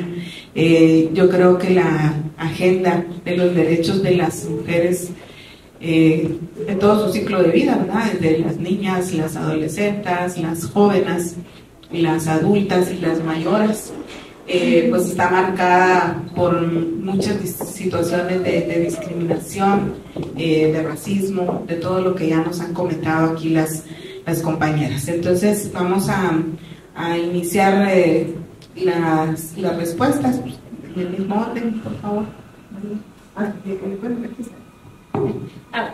Muy bien. Bueno, ahí tomando un poquito de algunos elementos que nos aportaban.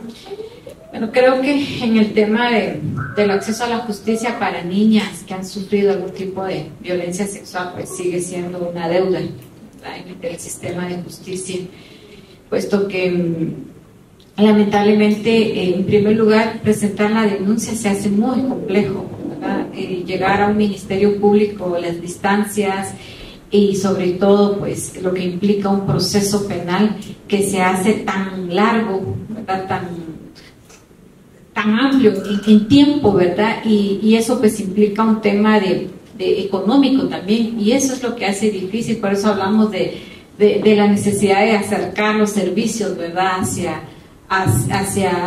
las comunidades, hacia los territorios. Y por supuesto, pues lo que implica en sí un proceso de poder tener pruebas. Y ustedes saben que el tema de violencia sexual pues es uno de los delitos en soledad, ¿verdad?, y que probarlo es tan complejo, ¿verdad? Entonces se han tenido tantos casos en donde se desiste, ¿verdad?, por todo lo que decíamos, y pues creo que eso sigue siendo parte de los retos que tenemos como instituciones, el seguir abordando y luchando porque realmente esos castigos se den, ¿verdad? Pero hay muchos factores en los que hay que trabajar todavía, ¿verdad? Y a veces se llega hacia esas sentencias, pero los años pues tampoco son tantos, ¿no? Entonces, solo denunciarlo, ese es el paso más complejo, ¿verdad? Entonces, siguen siendo los retos que tenemos. En el tema de formación, bueno, nosotros como Defensoría de la Mujer Indígena tenemos un área de formación y justamente pues lo que tratamos es trabajar en el tema de prevención, ¿verdad? Tenemos algunos espacios que se trabajan también con establecimientos, ¿verdad? Podríamos quizás abordarlo para poder definir si se puede hacer una acción en específica. En relación al tema de sanación, pues creo que ese es uno de los temas de los que casi no hablamos, ¿verdad? Es una necesidad que se ha empezado a plantear desde las instituciones, especialmente las instituciones que atienden, ¿verdad?, casos. ¿Quién atiende a quien atiende, ¿verdad? Es un proceso que también se debe de trabajar, pero es difícil, ¿verdad?, poder entender esa necesidad.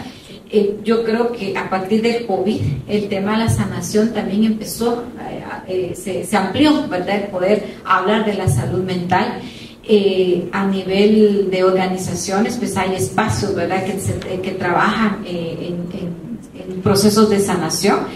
Y luego, pues creo que institucionalmente estamos haciendo los esfuerzos para poder trabajar con el personal, pero también en nuestro caso con sobrevivientes de violencia, ¿verdad?, que se está impulsando. Nos gustaría crear estos espacios colectivos donde pudiéramos formar, ¿verdad?, pero para que también a nivel comunitario se puedan empezar a hacer esos espacios colectivos de sanación, pero de momento solo habrán espacios más de sociedad civil, ¿verdad?, de organizaciones que están pues planteando, ¿verdad?, estos procesos.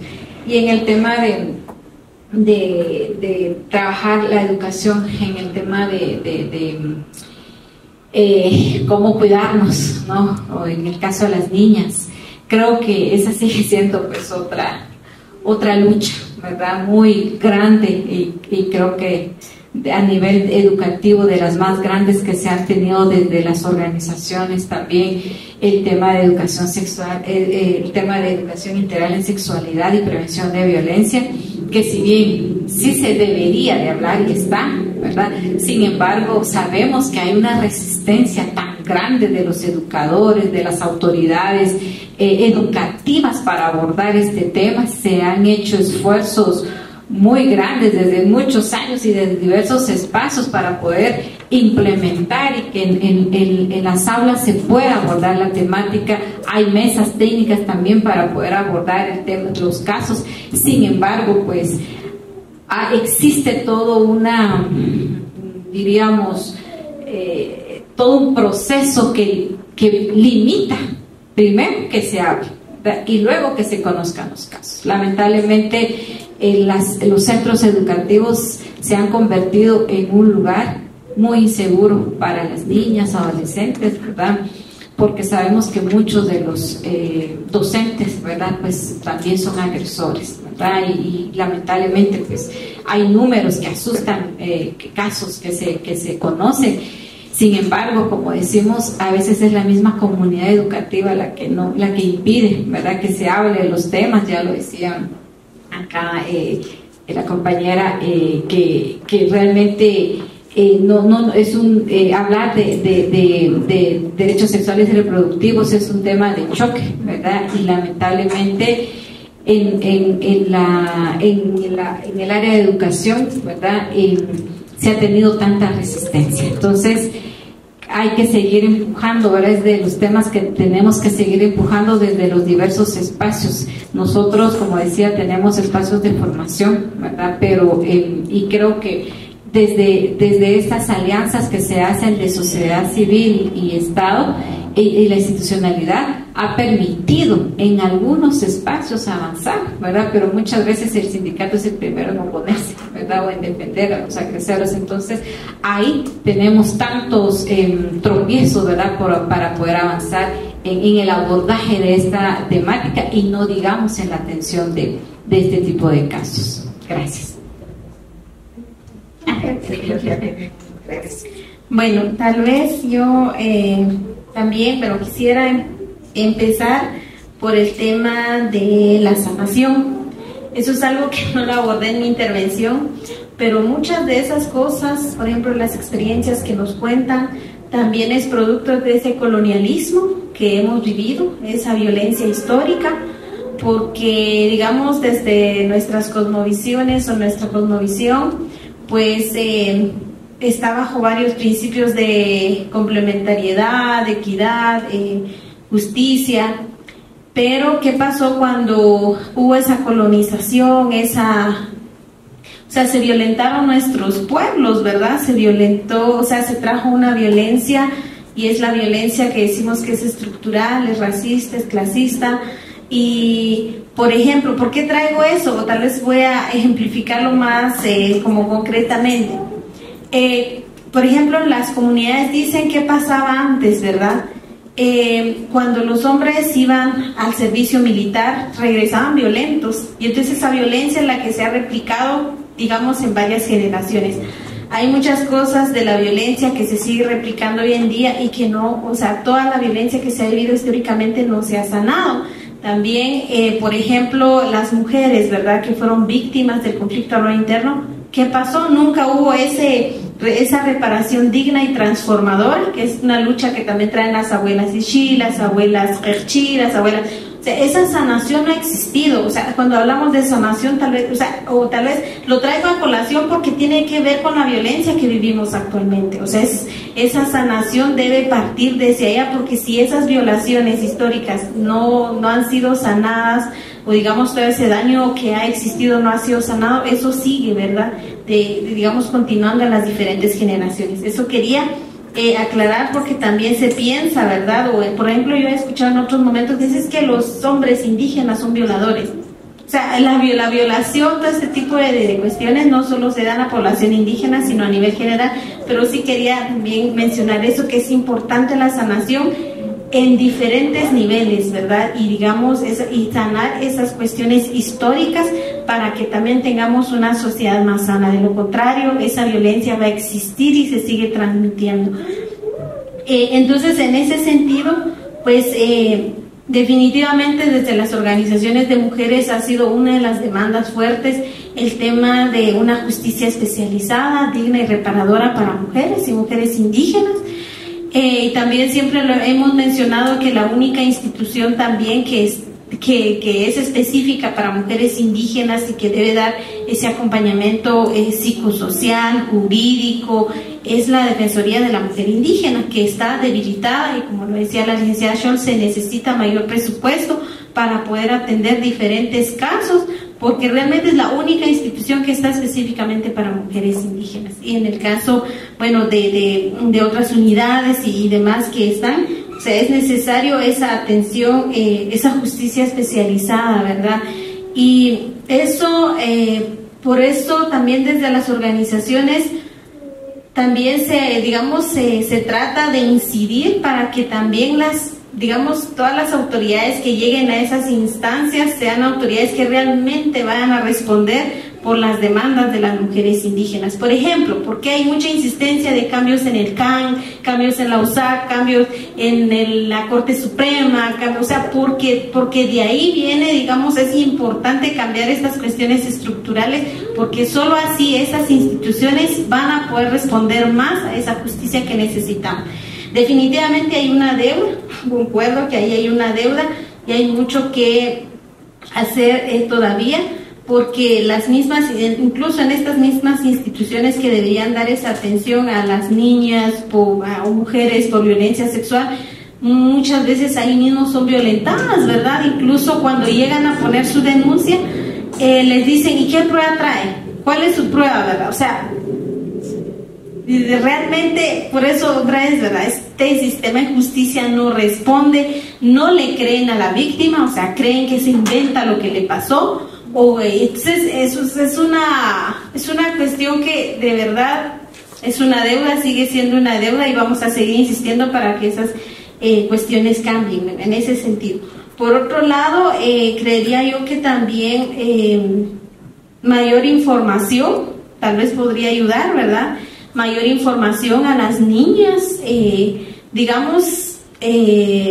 lamentablemente, como se dice, digamos, en el tema del sistema educativo hay mucha resistencia a hablar sobre derechos sexuales reproductivos o sobre otros temas como bien importantes, pero digamos desde el hogar también es importante esa información, digamos, a las niñas, cómo educarlas y darles toda la información necesaria, las herramientas necesarias. Pero también, o sea, es que es como una cuestión que conecta con otras cosas, ¿verdad? Porque si muchas mujeres dejan a sus hijas solas, pues también es porque necesitan ir a trabajar y no tienen otro lugar donde dejarlas más que la casa, y lamentablemente pues toca quedarse, o a las niñas les toca quedarse con familiares hombres, ¿verdad? Pero eso también creo que es una información para nosotras las mujeres, cómo cuidamos también a nuestras niñas o a nuestras hijas, ¿verdad?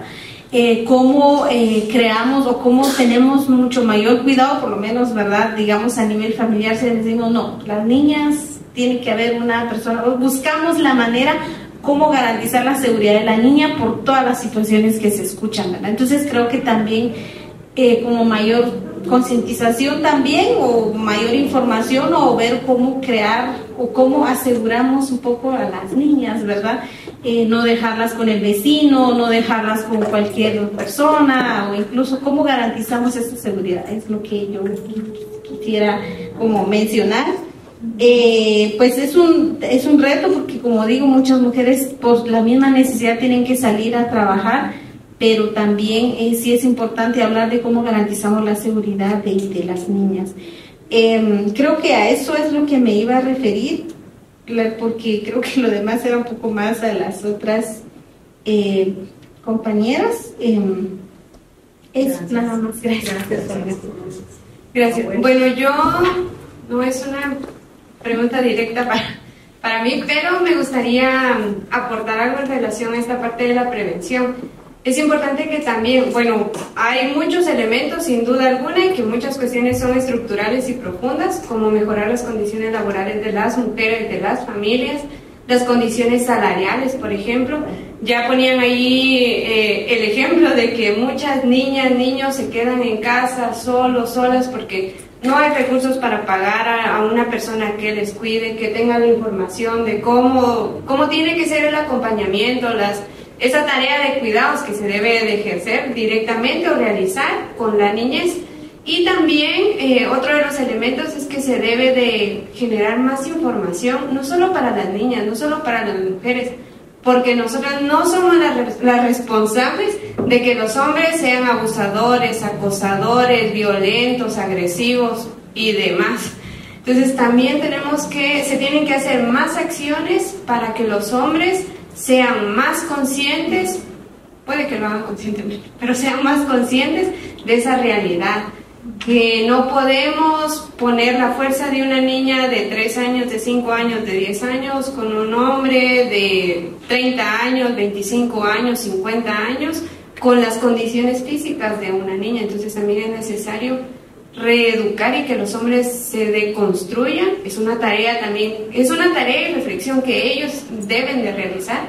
Tampoco somos nosotras las mujeres las obligadas de ayudarles a reflexionar, a analizar, a cambiar, a transformarse, sino que también es una tarea propia e individual, pero que también instancias de gobierno, por ejemplo, podrían apoyar en hacer ese tipo de campañas desde los empleados públicos, que también ejercen violencia y acoso contra las usuarias en los diferentes ministerios, gabinetes y demás. Y lo otro es que también quería mencionar que por eso está la importancia de esta iniciativa de Ley de Desarrollo Económico 5452, ya fue presentada, va por la segunda lectura, y efectivamente lo que necesitamos es coherencia, voluntad política, y que el Congreso demuestre que realmente en la agenda de país, de Estado, del Congreso, las mujeres somos una prioridad para la atención directamente de sus demandas y necesidades estratégicas. Así que esperamos que este año sí pase la tercera lectura y sea aprobada finalmente. Dentro de uno de los programas que tiene es Mi Primer Trabajo, y que va realmente vinculada a mujeres, adolescentes y jóvenes para que puedan acceder de igual manera a información, capacitaciones, herramientas, medios para poder generar sus emprendimientos, acceder a empleos dignos, condiciones laborales justas, directamente para mujeres, adolescentes y jóvenes. Y esto va vinculado a temas de violencia, porque el tema económico es uno de los elementos que más exacerban la pobreza, pero también la violencia y la dependencia, y que muchas mujeres en algunas ocasiones decidamos mantenernos en ese ciclo o núcleo familiar violento, porque no tenemos recursos y medios, porque tengo 3, 5, 10 hijos, 8 hijos, hijas, ¿y a dónde voy? Y pienso que al final es como quizás la tarea de la mujer bueno, nos separamos, me voy, es un ciclo, una familia violenta, ¿y qué hago con mis niños y niñas? ¿Cómo les doy de comer, de estudiar, salud, si se enferman, a dónde voy, a dónde acudo? Hay instancias, pero no tienen totalmente la capacidad, por mucha voluntad que puedan tener esas instancias, no hay la capacidad humana, tampoco financiera, para acompañar todos esos procesos. Entonces acá también se plantea como la necesidad de generar esos medios para poder acompañarlas, que el factor económico no sea un elemento que contribuya a que muchas mujeres sigan en esos núcleos familiares que son violentos, agresivos, y que siga dándose el mismo ciclo de violencia. Entonces también esto va ligado, y va ligado también con las coordinaciones y articulación que se puede hacer con la DEMI, con CEPREN, que atiende principalmente la DEMI a mujeres sobrevivientes y víctimas de violencia, y que puedan acudir a estos programas, que se puedan, una vez aprobada la iniciativa, se puedan facilitar a través del MINECO y del MAGA a nivel de gobierno. Entonces va también como mencionar que va también vinculada esta propuesta, y desde sociedad civil no se plantea una propuesta externa a todo la institucionalidad gubernamental, sino más bien cómo se hacen alianzas y coordinaciones para que las propuestas sean mucho más efectivas y pasen de estar en un plano escrito a ser realmente reales y reflejar esos cambios significativos en la población.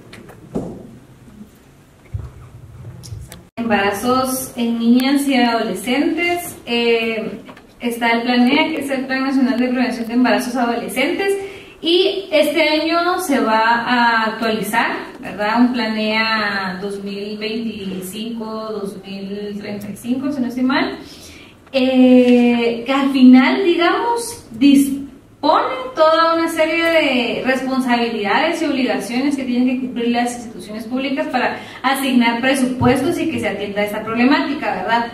Además, contamos con el PLANOVI, que es el Plan Nacional para la Prevención y Erradicación de la Violencia contra las Mujeres, que es otro instrumento. Pero ustedes podrán decir, bueno, ¿y por qué cuentas sobre los instrumentos? Al final sabemos la situación como está, ¿verdad? Yo creo que es importante, digamos, reconocer que hay esfuerzos por parte de la institucionalidad, pero también poner sobre la mesa la complejidad que enfrentamos como sociedad, al ser una sociedad tan conservadora. Les pongo el ejemplo de cuando hicimos el fortalecimiento de las unidades de género. Las unidades de género estaban instauradas desde el 2003, y desde el 2003 estaba la obligatoriedad de que se estuvieran establecidas en los ministerios y las secretarías. Sacamos un acuerdo para fortalecerlas, y en las redes sociales tal vez no sé, lo intentamos manejar, pero en las redes sociales había el Net Center, digamos, utiliza estos temas, como cuando se empieza a hablar de los derechos de las mujeres y a exigir la educación integral en sexualidad, o a exigir avance en nuestros derechos, y se pone la palabra género. Miren cómo utilizar esa temática, digamos, y salieron, digamos, en su momento comunicados como el presidente tiene una agenda 2030, va a instaurar a la comunidad LGBTI más. Y entonces necesitamos como sociedad y como, digamos, aquí nosotras presentes, ser defensoras, digamos, de la razón, en principio, de los derechos, ¿verdad? Y empezar a hacer un debate también social, porque no vamos a mentir que así como, digamos, hay personas en los mandos de las instituciones que muestran resistencia, así también en nuestras comunidades se muestra resistencia, en nuestras familias se muestra resistencia. Entonces, yo creo que digamos, hay una voluntad para generar más y cumplir, digamos, estos documentos, sobre todo para cumplir estos documentos, pero también debe ir acompañada con una exigencia por parte de la sociedad, y que no vengan otros grupos cuando en el Mineduc, por ejemplo, se va a hacer un cambio en el currículum nacional base, y empiecen a decir, miren, eso no está bien hablar de eso, somos una sociedad prohibida, que no sé qué.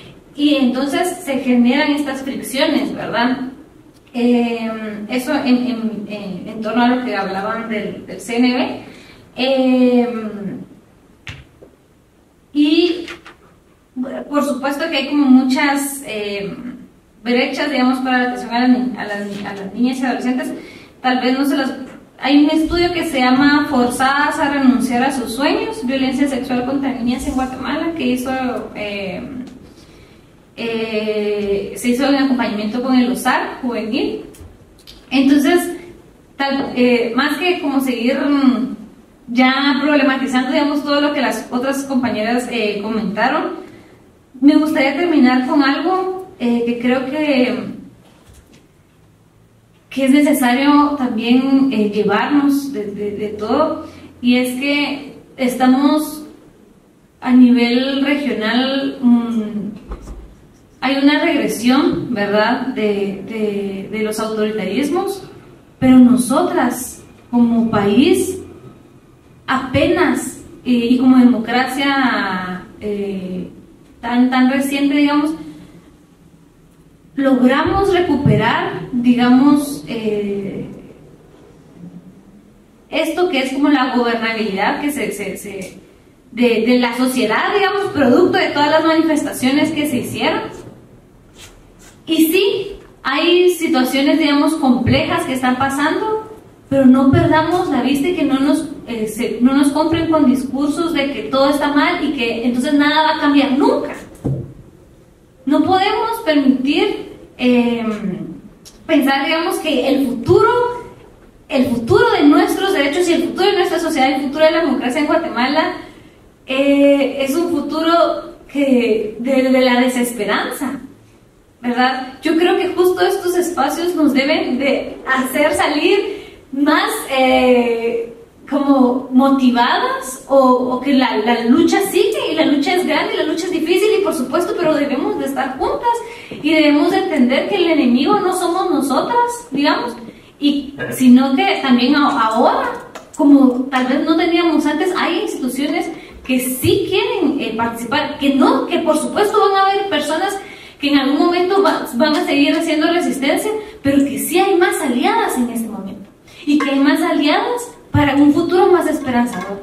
Entonces, que no nos roben la esperanza, que podamos ver un futuro donde no regrese lo que dejamos atrás, ¿verdad? O sea, lo que tanto nos costó. Y hablar de eso también creo yo que es importante, entonces salir más convencidas de que vamos en un camino cuesta arriba, pero seguimos y estamos juntos. Muchísimas gracias por esas palabras de Linda, que nos llaman a la esperanza, ¿verdad? Que no nos roben la esperanza.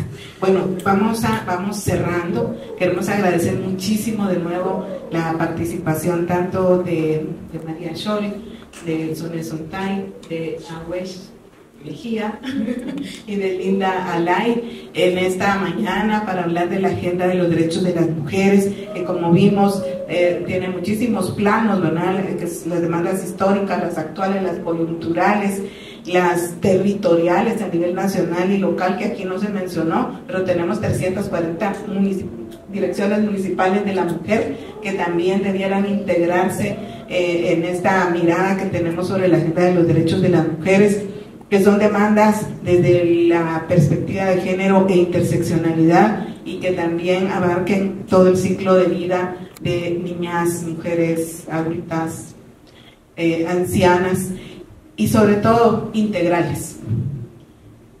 Yo solamente aprovecho, ¿verdad?, para comentarles que desde nuestro programa de estudios de género, sexualidades y feminismos en Flaxo tenemos un trabajo ya de más de 10 años relacionado con los derechos sexuales y reproductivos y la educación integral en sexualidad. Conocemos toda esta realidad que se está planteando. Hay estudios, ¿verdad?, que está Ana Lucía, que ha hecho varios de estos estudios sobre tanto el impacto en las niñas y adolescentes como la masculinidad hegemónica, lo que sucede con los suicidios, ¿verdad?, a raíz de embarazos y maternidades forzadas. Son muchísimas situaciones de las cuales tenemos evidencia y que las hemos aportado desde acá.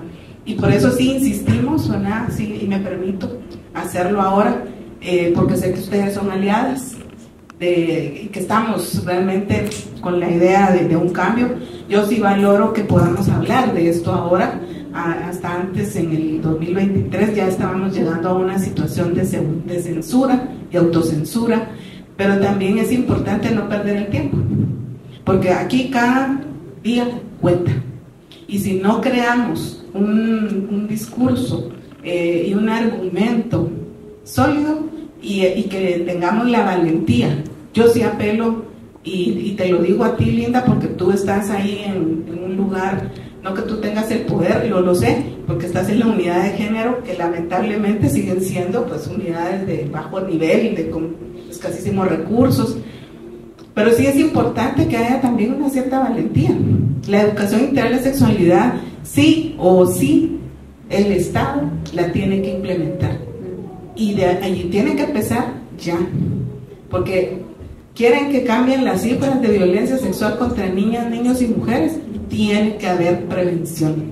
Si no, no se van a mover las cifras, van a seguir aumentando todos los años.